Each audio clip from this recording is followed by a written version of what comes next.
اعوذ باللہ من الشیطان الرجیم بسم اللہ الرحمن الرحیم۔ السلام علیکم۔ 10th کلاس امید کرتی ہوں اللہ تعالیٰ کے فضل و کرم سے آپ سب بخیر و عافیت ہوں گی۔ تو کلاس اسلامیت اختیاری کی کلاس میں ہم اپنی تیسری قرآنی آیت جو کہ سورہ بقرہ سے ہے پڑھنے جا رہے ہیں۔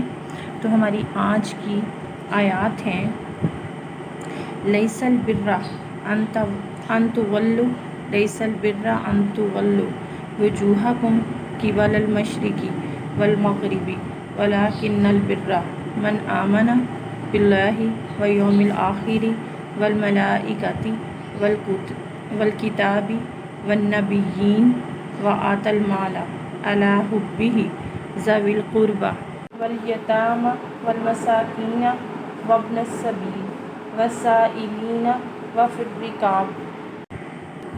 لیسا نہیں ہے، البر نیکی، ان کے تولو تم پھیر لو، وجوہکم اپنے چہروں کو، قبلہ طرف، المشرقی مشرق کے، والمغربی اور مغرب کے۔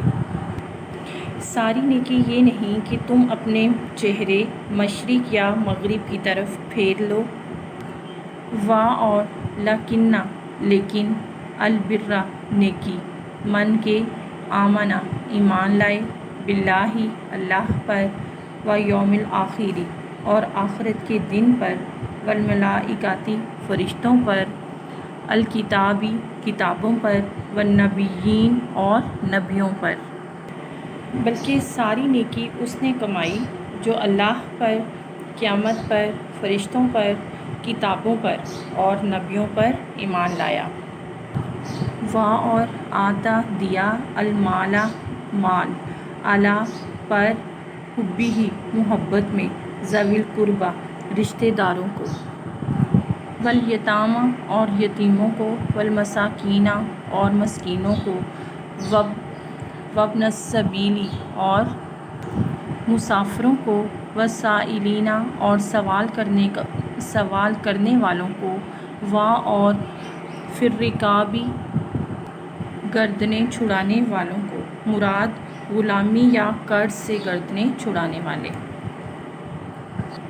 اور جس نے مال اللہ کی محبت میں رشتہ داروں، یتیموں، مسکینوں، مسافروں، سوال کرنے والوں اور گردنیں چھڑانے والوں کو دیا۔ تو 10th کلاس سورہ بقرہ کی ان آیات میں اللہ تعالیٰ نے اجزائے ایمان، کچھ ارکان اسلام اور بعض اہم اخلاق کو بڑے مؤثر انداز میں بیان کیا ہے۔ اللہ تعالیٰ فرماتے ہیں کہ محض رسمی طور پر کسی چیز کو مان لینے یا کسی حکم پر عمل کر لینے سے کچھ حاصل نہیں، اور نیکی صرف اسی کا نام نہیں کہ ہم اپنے منہ مشرق یا مغرب کی طرف پھیر لیں، بلکہ نیکی خلوص کے ساتھ ایمان لانے اور عمل کرنے کا نام ہے۔ تو کلاس اعتقادات کی درستی کے بغیر کوئی عبادت کام کی نہیں۔ انسان کو چاہیے کہ اللہ پر، قیامت پر، فرشتوں پر، خدا کی طرف سے بھیجی ہوئی کتابوں پر اور تمام انبیاء علیہ السلام پر سچے دل سے ایمان لائے۔ تو کلاس بھلائی اور نیکی کمانے کے لیے ضروری ہے کہ ہم اپنا پیارا مال جو ہم نے محنت اور بہت لگن سے کمایا ہوتا ہے، خدا کی خوشنودی کی خاطر مستحق لوگوں پر خرچ کریں۔ تو 10th کلاس ان قرآنی آیات میں اپنا مال جن پر خرچ کرنے کے لیے اللہ تعالیٰ نے حکم دیا ہے وہ سب سے پہلے ہیں ذوی القربیٰ۔ صدقات و خیرات کے سب سے زیادہ مستحق اپنے قریبی رشتہ دار ہیں۔ قرآن کریم نے بھی انہیں پہلے نمبر پر رکھا ہے۔ اس کے بعد ہیں الیتامى یعنی یتیم لوگ۔ رشتہ داروں کے بعد صدقات کے مستحق سب سے زیادہ جو ہوتے ہیں وہ کلاس ہوتے ہیں یتیم، جن کے سر سے ان کے باپ کا سایہ بچپن ہی سے اٹھ گیا ہو۔ اس کے بعد کلاس مساکین جو ہیں یہ تیسرے نمبر پر آتے ہیں۔ مسکین ایسا شخص ہوتا ہے جسے امداد کی ضرورت ہو اور اس پر زکوٰۃ فرض نہ ہو۔ اس کے بعد کلاس باری ہے ابن السبیل کی، جو کہ چوتھے نمبر پر آتے ہیں، جنہیں دوران سفر مالی امداد کی ضرورت پیش آئے، خواہ وہ اپنے وطن میں امیر ہی کیوں نہ ہوں۔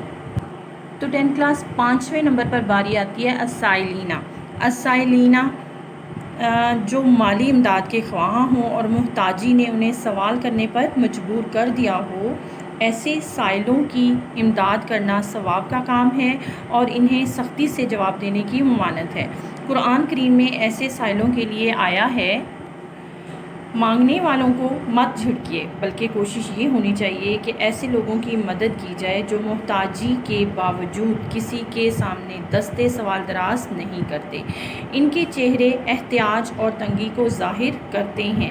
سورہ بقرہ میں تو انہیں ان کی صورت سے پہچان لے گا، وہ لوگوں سے چمٹ کر نہیں مانگتے، ایسے لوگ امداد کے زیادہ حقدار ہوتے ہیں۔ اس کے بعد باری ہے کلاس الرقاب کی۔ رقاب غلامی یا قرض کے بوجھ سے اپنے آپ کو آزاد کرانے والے بھی مالدار لوگوں کی امداد کے مستحق ہوتے ہیں۔ اسلام جب دنیا میں آیا کلاس تو غلامی کا دورہ تھا۔ اسلام نے ایسی تدابیر اختیار کیں کہ غلامی رفتہ رفتہ ختم ہوتی گئی۔ اسلام نے غلاموں کی رہائی میں خرچ کرنے کی تاکید فرمائی اور مختلف گناہوں کا کفارہ غلام آزاد کرنا قرار دیا۔ تو کلاس امید کرتی ہوں تشریح کو سمجھنے میں آپ کو مدد ملے گی۔ آج کے لیے اتنا ہی، کل اپنے اگلے سبق کے ساتھ انشاءاللہ پھر ملیں گے، تو کل تک کے لیے اللہ حافظ۔